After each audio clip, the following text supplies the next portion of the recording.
Very good morning. Depression के patients में दिमाग में कोई बदलाव आता है? क्या दिमाग में कोई चेंजेस आ जाते हैं?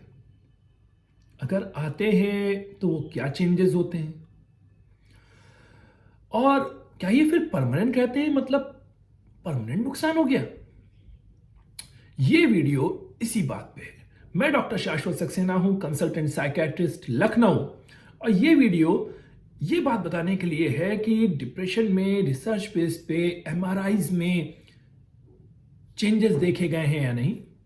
देखे गए हैं तो क्या चीजें देखे गए हैं, क्या वो परमानेंट हैं या वापस भी ठीक होते हैं?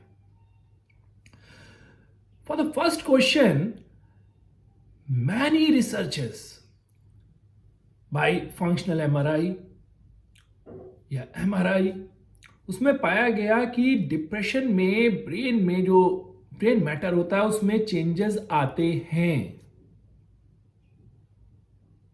तो क्या चेंजेस हैं ये? सबसे ज्यादा जो चेंजेस आते हैं वो ब्रेन के कॉग्निटिव एरिया और लिम्बिक एरिया में आते हैं। मैं आपको दोनों ही एरियाज के फंक्शन, उनकी लोकेशन और फिर उसकी वजह से क्या सिम्टम आ रहे होंगे ये समझाता हूं।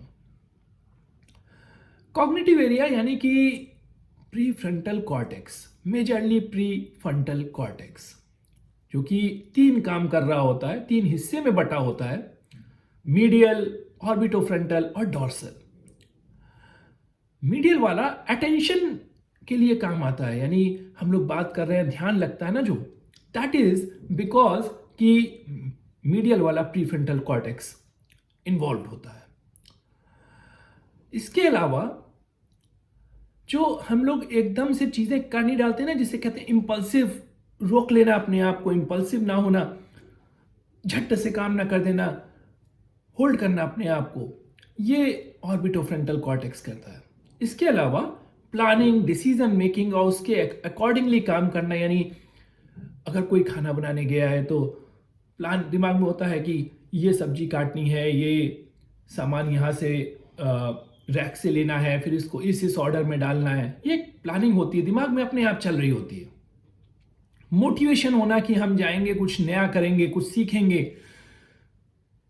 कुछ एंजॉय करेंगे, आज ये काम करेंगे, ये सब काम डॉर्सल वाला प्रीफ्रंटल कॉर्टेक्स करता है। तो जिन लोगों में डिप्रेशन होता है उनमें ये एरिया डिस्टर्ब रहते हैं, इसी वजह से उनकी अटेंशन पुअर रहती है, ये एरिया छोटे हो जाते हैं। रिसर्च में देखा गया कि ये जो फ्रंटल कॉर्टेक्स का जो एरिया है ना, ये छोटा हो रहा है, जिसकी वजह से अब इसका काम अगर अटेंशन का है तो डिप्रेशन पेशेंट्स में अटेंशन पुअर रहती है। सेकंड, ये अपने आप को होल्ड नहीं कर पाते, इम्पल्सिव बहुत हो जाते हैं, यानी कोई भी बात कही, अपने डिसीजन नहीं ले पाए, तुरंत जाके सुसाइड करने की कोशिश करी, हर्ट कर लिया खुद को।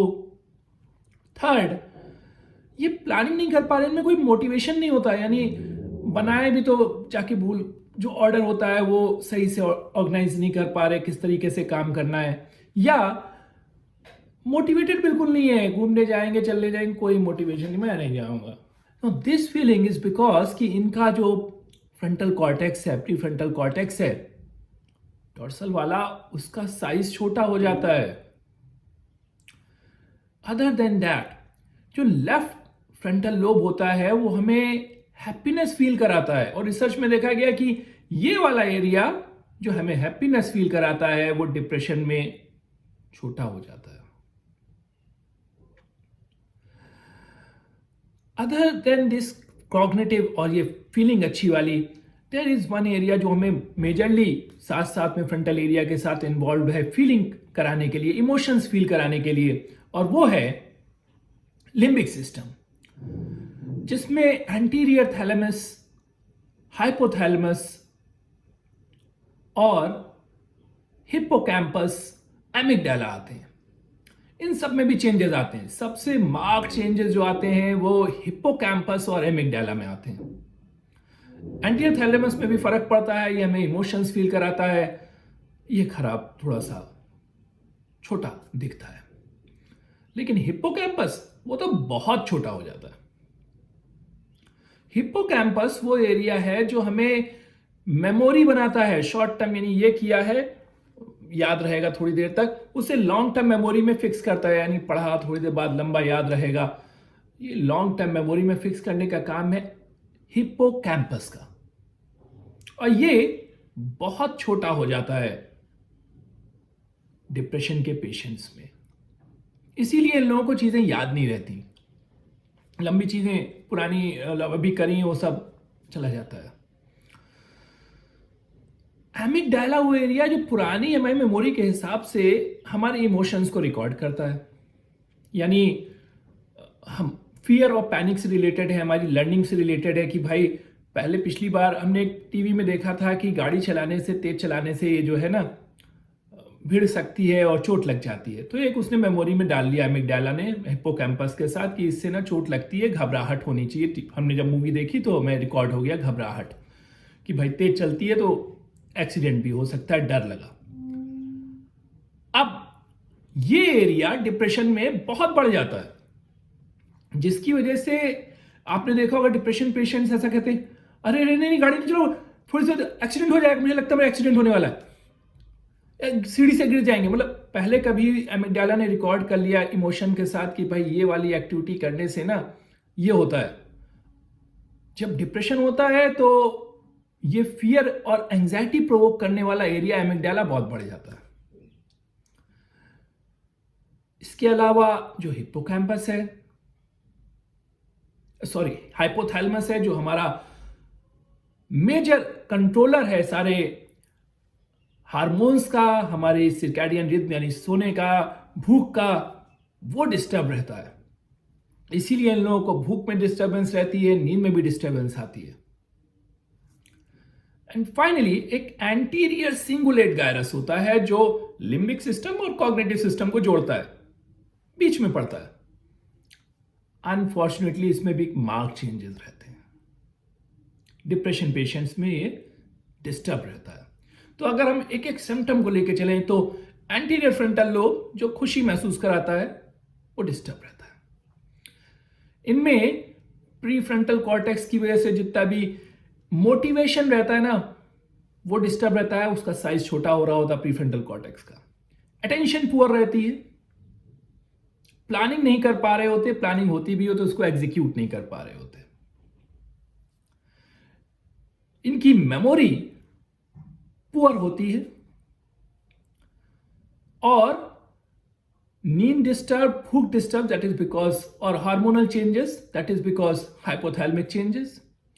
और फियर और एंजाइटी छोटी छोटी चीजों में बहुत ज्यादा हो रहा है, हर रिएक्टिव हो जाते हैं बहुत ज्यादा। नहीं नहीं नहीं, ये एमिगडाला जो एक एरिया जो बढ़ जाता है उसकी वजह से हो रहा होता है। लास्ट क्वेश्चन, ये सब तो परमानेंट रह जाएगा, यानी ऐसा भी है रिसर्चर्स ने इस पे चेक किया, एक बार डिप्रेशन हुआ, 2 बार डिप्रेशन हुआ, ये परमानेंट रहेगा क्या?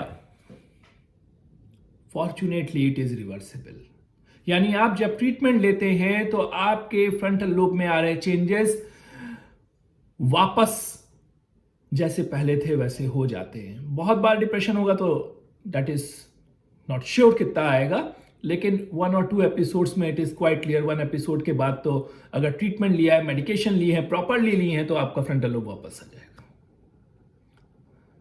Same is with other areas too, जो हाइपोथैलेमस है या एमिगडाला है, इनके साइजेस भी वापस सेटल होने लग जाते हैं। हाइपोथैलेमस है, उसका साइज भी वापस सेटल होने लग जाता है।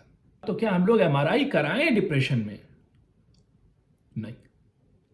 डिप्रेशन एक क्लिनिकल डायग्नोसिस है। रिसर्च के लिए तो हम लोगों ने रिसर्चर्स ने एमआरआई कराया, फंक्शनल एमआरआई कराया, सब बड़ी बड़ी जांचें कराई, पेट कराया, लेकिन डिप्रेशन की डायग्नोसिस के लिए हमें इसकी जरूरत नहीं पड़ती, और ना बार बार देखने की जरूरत है भाई वापस आया नहीं आया, प्रूवन है, तो don't invest on that. Just remember कि डिप्रेशन अगर हो गया है तो you have to take treatment, and with improvement आपके ब्रेन चेंजेस जो प्रॉब्लमेटिक हुए हैं वापस आ जाएंगे। Thank you.